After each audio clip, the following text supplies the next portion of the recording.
Welcome to Clicks and Coffee. I'm Alexander, and here we dive deep into the journeys of entrepreneurs and marketing innovators. Each episode, we uncover the challenges, triumphs, and unique strategies of our amazing guests, giving you valuable insights and inspiration.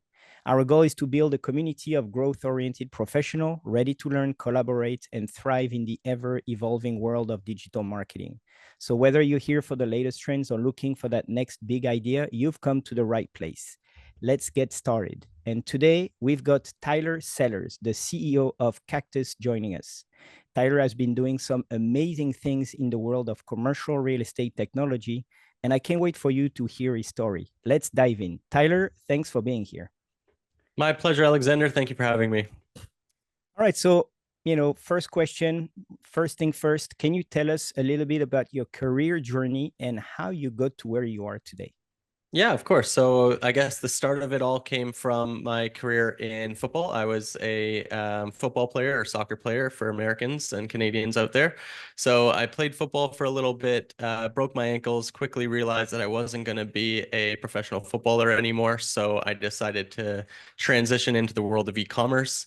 That made me a little bit of money until eBay sent me a cease and desist because I was doing some naughty things as a little boy. So I decided that I would stop selling on eBay because I was too young to sell on eBay, and so they quickly realized that I was using my father's credit card instead of mine, and so they sent me a cease and desist.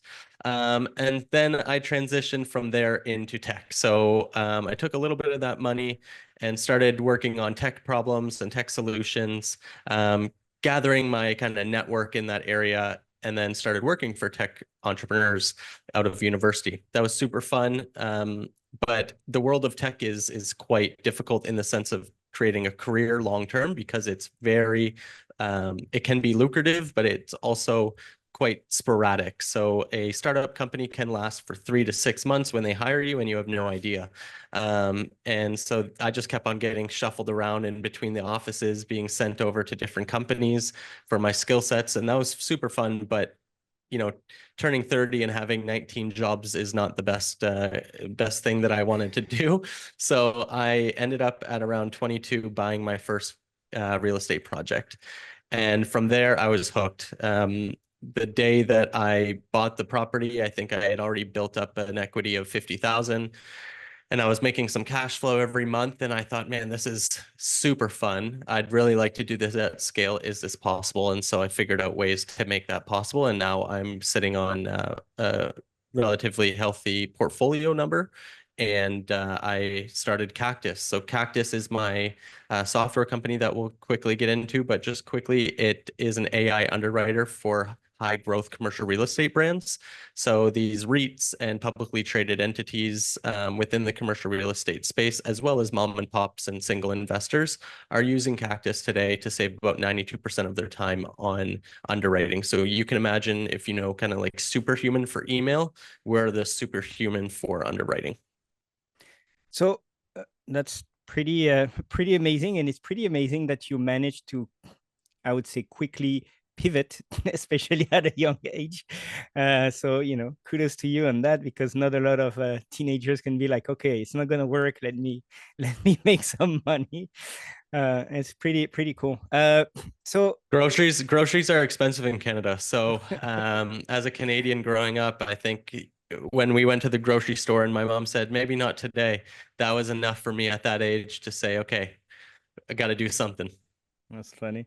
And so, commercial, I have some background in real estate as well, did my share of real estate. And it's not like a brand new industry. It's a pretty mature industry. And coming in as a newcomer, coming in with a software of an industry that, has been there forever, is very mature, has tons of REITs, tons of like big and small companies. What sets Cactus apart from the other softwares in the industry? Like, what is the thing that people will look at it and be like, oh my God, this is amazing. Like, I need to try that. Yeah. So what I'll say on this is, in the world of insurance, banking, commercial real estate, technology has a significant impact compared to maybe just another chat app or to another internet server or provider. It's not the same thing at all. So these industries, as soon as you do something that's truly valuable and one of their competitors is using it, everyone has to switch over because that one competitor is going to eat up the game. And so you have these companies like BlackRock, Blackstone, these publicly traded companies buying out the software competitors in the space so that they have their own independent use case of the technologies. So that's happening a lot in this industry. Syndication is happening a lot across the board. And so one of these things that is very valuable is being able to understand your numbers and understand what your progress is for your commercial real estate portfolio, the debts that you hold, and the new deals that are coming through that deal flow, being able to have that communicated through the team, even though the team is very small in most cases, and have a clear path forward. And that can be very easily done if the team is, 30, 40 people, and everyone has a very specific kind of subset of what their characteristics are and their jobs and the hats that they wear. But when you are wearing 9 or 10 different various hats, communicating all in one place is one thing, but then truly understanding it is the other. So that's where Cactus is taking on. And I think it has a deeper impact than a lot of tech companies getting into other markets. Something that I'll say on the real estate sector, it's true that it's been, aside from sex, I think it's the oldest industry. And we will say that, it's very lucrative to be a real estate investor, but you can also lose everything as a real estate investor fairly quickly, especially with interest rates changing nowadays. And so truly understanding those numbers is very, very important. And that's why it's so impactful to build a technology, and it can be quite a necessity within this industry as soon as you build something of value. So the United States in particular just has this mentality of always being better, always going for their ambition, growing. Growth is very important to them. And so they tend to adopt technology a lot faster than European countries, Canada, for example, anywhere in Asia. So that's something that's unique to the United States. And that's why we find about 98% of our customers in the United States today.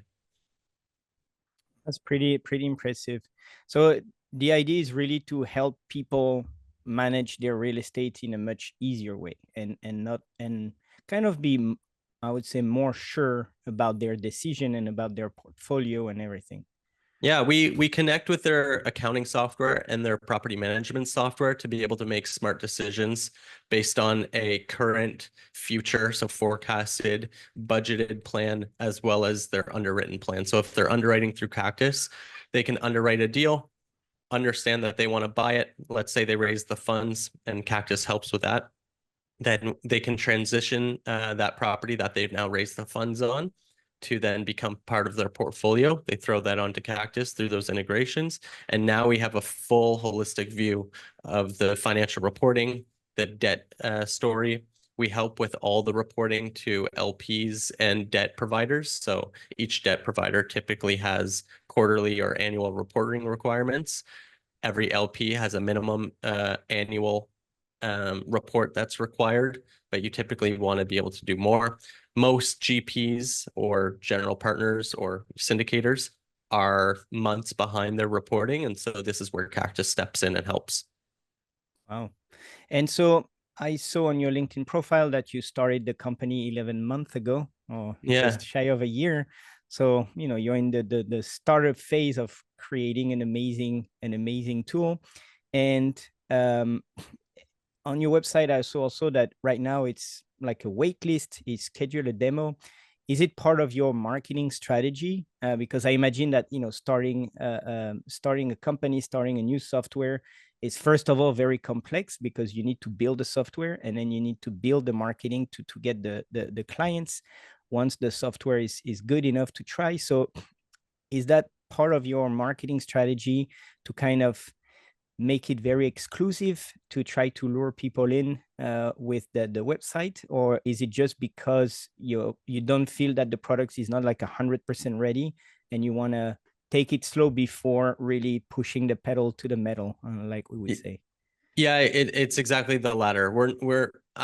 listen, we're humans. We're working with humans every single day. We're not interested in this idea of um, overselling just for the benefit of the company. We are here to help people. And so, no, we're not building this demo flow or waitlist flow just to build kind of hype behind what we're doing. It's because we don't have a product to sell to the consumer or the user quite yet, but we want their feedback on what we're developing. And so when they join the waitlist, we automatically schedule them into our flow of them being able to provide feedback as we're building out, and they become almost design partners within the aspect. So as of today of this recording, we have about $9 billion in assets under management signed up on our wait list. We have another 8 million coming in the next week through a portfolio. So, or 8 billion, sorry. So yeah, I'm very much looking forward to building this out with the right people. And that's really important to Cactus. And I want to make this clear for anyone else that's building product now in 2024 or further, is that technology is expected to work very well now upon launch. So there's no more of this YC ideation of releasing an MVP and it's okay if it breaks, get a few people in there and then just keep on growing. In many markets, especially in the commercial real estate market, the industry is so small that if you screw up just a couple relationships, the rest of them won't work because they've already gone to the conference and they've talked about you to everyone. So you can't have this idea of breaking people's businesses just to make it work for yours. It doesn't work in our industry, and we're not interested in it. We've seen a lot of players in this industry play by those rules, and it hurts people. It hurts real clients, and it takes years to be able to rectify that mistrust that you created early days of your company. So yeah, we're just in the complete opposite camp. We want to build really, really great product from day one and release great product that's truly impactful. And I think that that's part of the allure as well as to why we're people are interested in joining the waitlist and subscribing to the demos, is because they know that we'll provide to them and they're willing to wait a little bit. And so, you know, since you're taking this, I would say, secure approach of the opposite of Tesla, for example, where it's like, let's try autopilot and then let's see how it works, you know. But I see you really, you know, taking it seriously, making sure that all the people that you're working with, you know them personally and they know what they are getting into. So how are you getting your clients today, and how do you think you will get your clients in 3 years? What will you do differently today and in 3 years on the marketing side of acquiring clients? Yeah, so client acquisition as of late has just been done very rudimentary, very caveman-ish, where we go to conferences or we send emails or we get introduced to people by word of mouth or emails. And we're just doing cold outreach. So a lot of the connections that we've made in this industry are thanks to cold outreach. That's where we got our start, and it's continuing to be a big part of our story. One thing I will say though is it's very important for you to get your messaging extremely clear, and it's not supposed to be a sell. You're asking them for help because you need their help more than they need you right now. And so that's very, very important. And that's certainly true with the story of Cactus, is that we've got some great people behind us because of our willingness to listen to their feedback and build a product specifically for them for now. So that's the part of today. So cold email, cold outreach in conferences, or cold outreach in LinkedIn, cold calling, just cold. Now it's now it's becoming a little bit more warm. People, big names are reaching out to us now that we've been able to get some traction. So that's been very nice. A little bit of a switch where we're getting inbound instead of just outbound. But the first 10, maybe 8 months, were just straight cold outreach on my part and doing my best to get people to know about us and work with us. In the next future, so we launched Cactus this fall. This fall 2024, Cactus is coming out with our wait list. And that's super exciting. We're very, very excited to showcase to the world what we've been working on. However, the next step is client acquisition at scale. And so the way that we see that is a multitude of ways, both PPC, paid conferences, sponsored events. Not so much that we're sponsoring an event that pre-exists. We may go out and do that. That may show to be important to the industry. But the way that we see this right now is offering underwriting courses in person and also online, and doing it ourselves and then getting people through that funnel. And then the last thing is content. So we're going to be doing quite a bit of professional level content in helping people make the right decision in their underwriting process and managing their portfolios and financials. So you already planned out everything. So I see that you already have the strategy for the product and for the marketing. That's pretty pretty amazing. But I could not agree with you more on that. Since marketing is not just one thing. It's really a multitude of acquisition channel just to make sure that first of all everything works better. All the ads are served in a better way with a better website, better SEO, and then from there, when people see you everywhere, that's how you get the scale traction, I would say. Yeah, I'll say this too. Like, if you're building a product, it needs to be built into the product. Growth needs to be built in. So it's very important for you to understand what stickiness means so that you're not seeing a ton of churn in your customers. It takes one thing to acquire a customer, but then it's another to acquire them twice. So that's very, very difficult. That's almost impossible. So keeping them is very important. The other one is growth within the platform. So making it sticky so that they don't leave, but then also turning them into almost syndicators or marketers of your own is very important for building the right product. And so making that as part of the journey rather than it being an add-on or something that you ask them to do. Most companies in tech, they'll ask for a referral and you get $10 back or something like that. And most people won't do it because what's the point? Like, I don't care about that $10. I'm just using this tool right now. Who cares?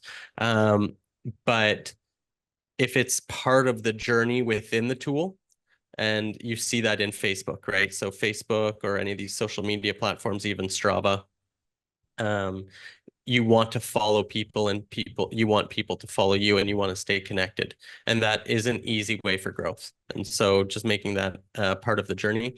Something that's unique to YouTube that helped in their growth was the embed function. So they're not a social media platform, of course, like LinkedIn or Pinterest even, or whatever. So what they did is they embedded YouTube videos within, have them in the ability to embed videos within anything, any website.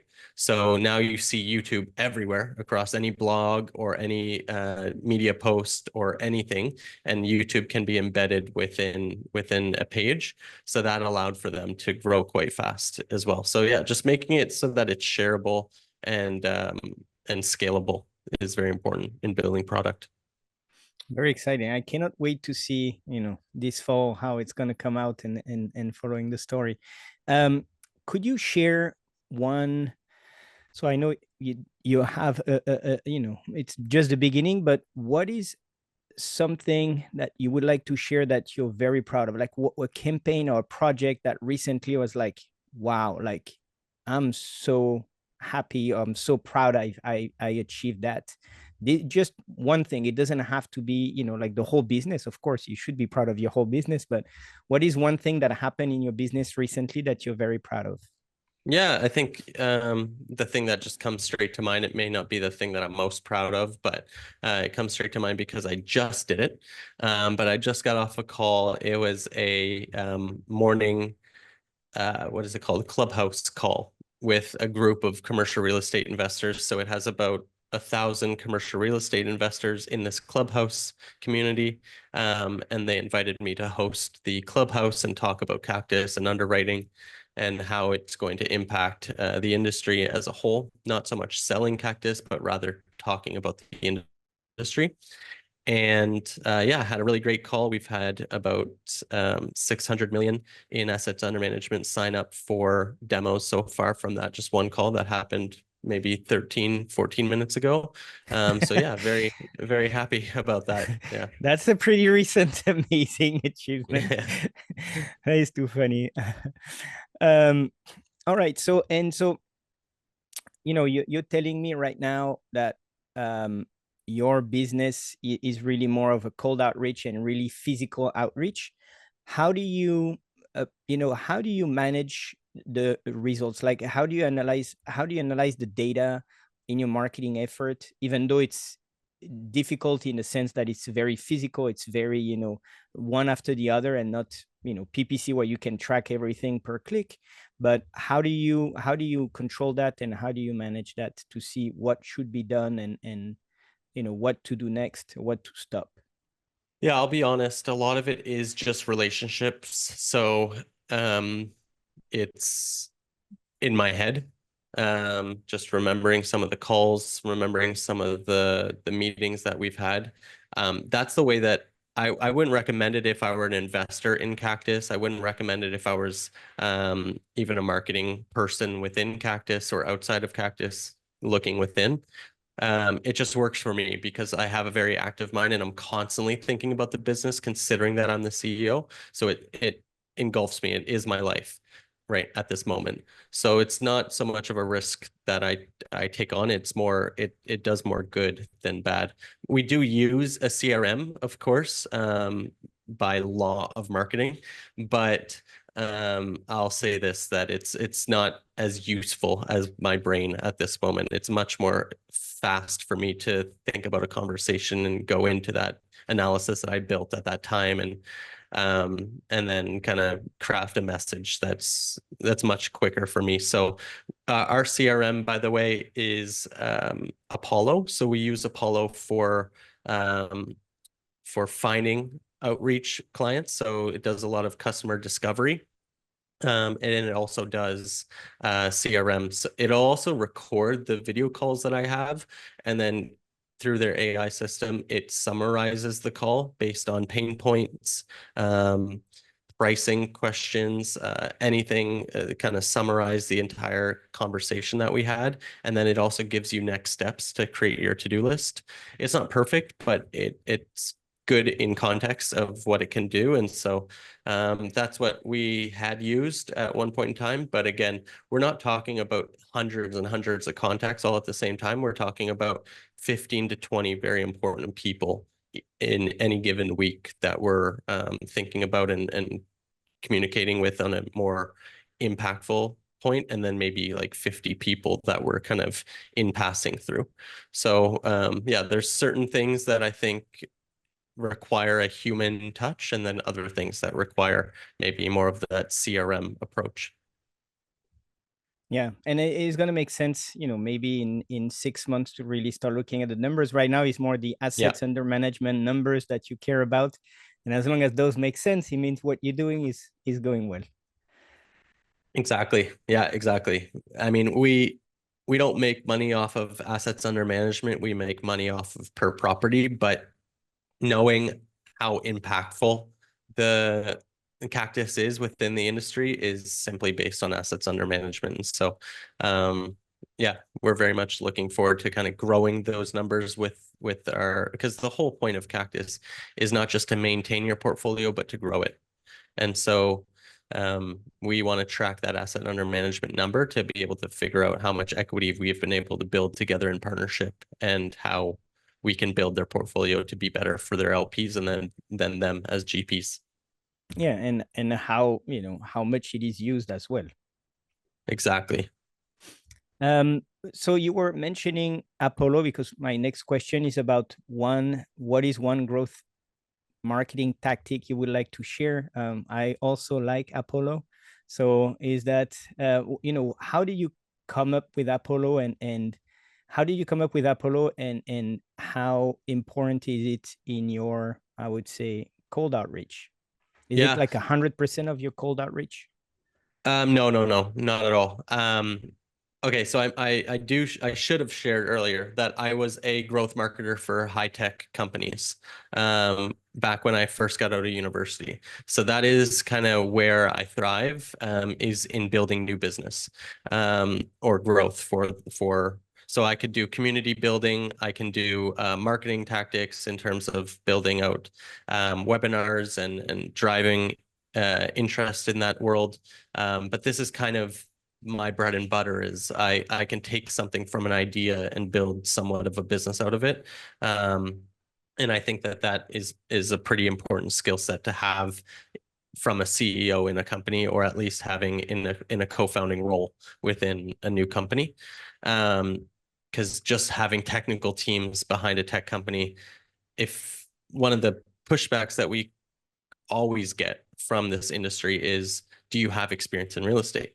Because there's a ton of tech people looking to build tech within the community, within this industry, but they really don't know the truth and the real pain points that these real estate investors are facing, because they've never experienced it themselves. And how could you expect them to? I understand, but then you can't expect the real estate industry to really adopt you as their son if you've never experienced it yourself. So that's, I think, one of the core competencies of Cactus, is that I'm a real estate investor that also has experienced these things. And yes, I was a digital marketer or growth. We used to call it a growth hacker back in the day. And so that's what I was. I was focused on community growth and early business development growth. And I think the biggest thing that I will say that's helped Cactus is being a part of a community and just getting yourself in front of them, asking for help and asking for advice, feedback. They want to be a part of something cool. If your thing is really cool, they want to be a part of it. People want to have a story for themselves too. They don't want to just be working behind their desk, typing behind Excels all day. They want to have an impact. And if that impact can affect some of their colleagues in a positive way in the industry, then like they're going to be super proud of it. And we're proud of it too. And this isn't a ploy to get business out of someone, and we're going to ask for their feedback just to get their business in the future. That certainly like wasn't our intention. Our intention was to make sure that we're building the truest form of value in a product that comes out in this year for this industry. So that's where I think that's really important. Is Apollo is kind of my hack within the last little while, because I can go on LinkedIn, find someone that I really want to talk to and really want to be communicative with, find their cell phone number, find their email, and try my best to not disturb them.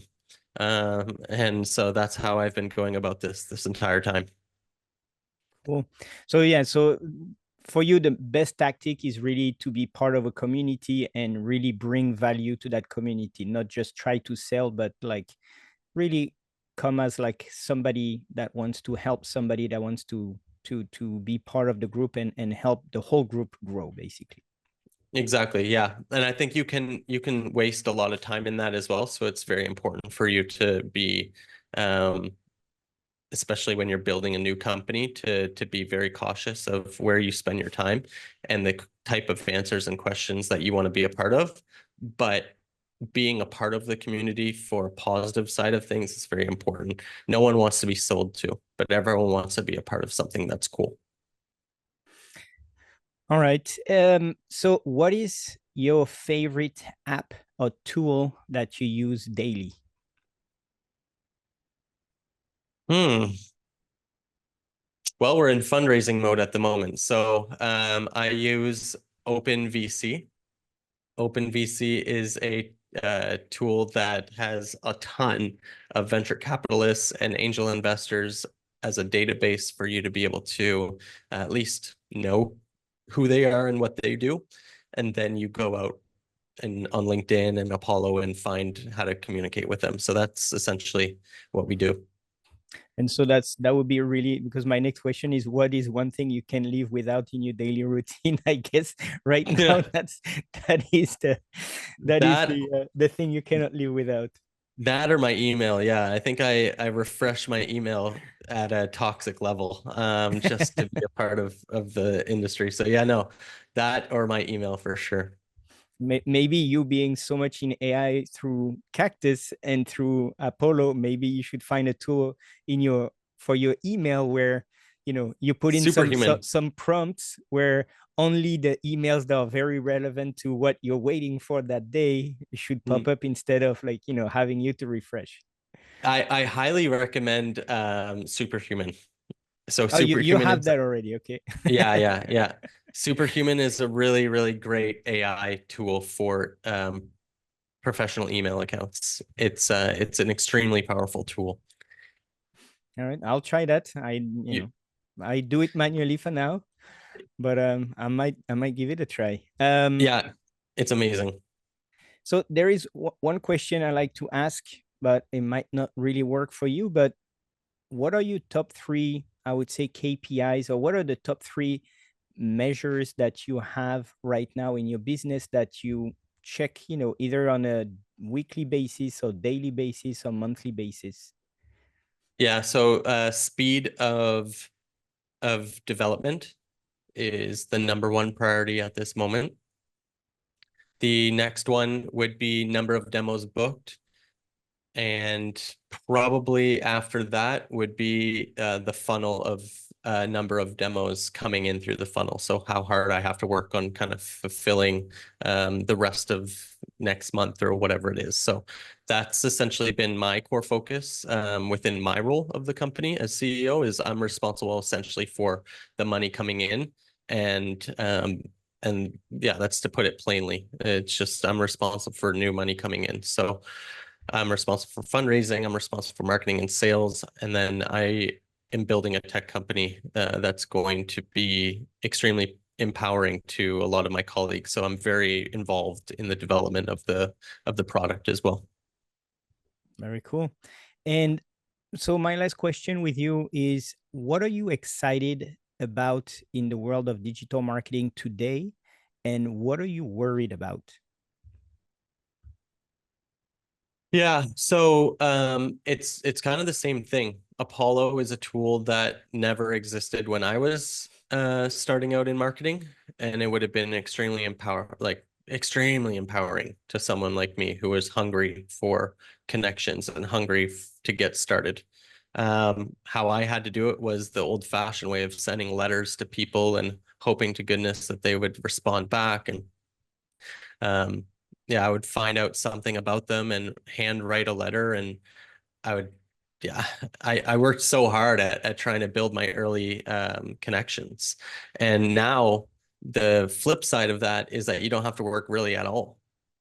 You can use a tool like Apollo or an email automation tool and be sending out thousands of emails a day through tens or hundreds of email domains and just be sending out kind of personalized emails based on whatever they've shared online. So I don't know if anyone knows this, but you can send out a pretty personalized email with AI and the AI system will learn about something about you that you've just recently posted on your LinkedIn or your Facebook or whatever it may be from a PR article, read a little bit about it, learn about it, and then congratulate you on that fact within the email and then ask you for a meeting. And so it feels somewhat personalized, but it's really automated. And so I think that that's kind of dirty. I'm not a huge fan of it. I'm very much a fan of humans.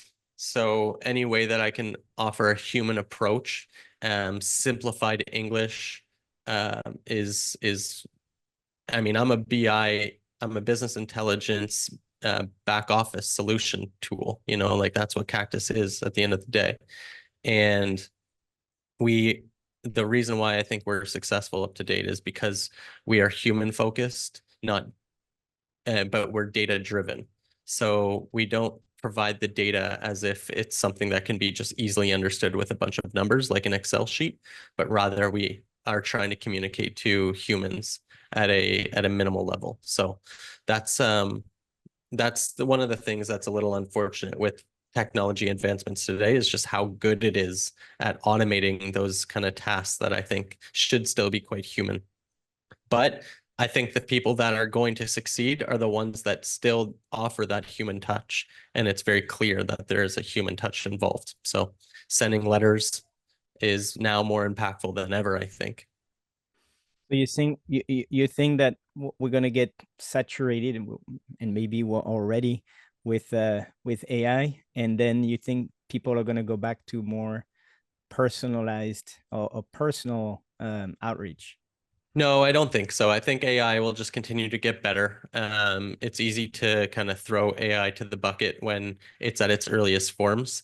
But I think AI will continue to get better at what it does. And then we'll start utilizing AI in different use cases that is important to whatever business model that we're in. But I don't believe that AI is going to replace uh, companies or people immediately. What I do think, though, is that people that are utilizing AI and companies that are utilizing AI will replace those people. So that's really important.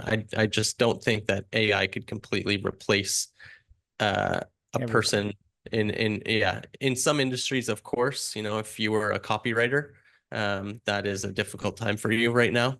If you are a taxi driver, Uber, it was a difficult time for you.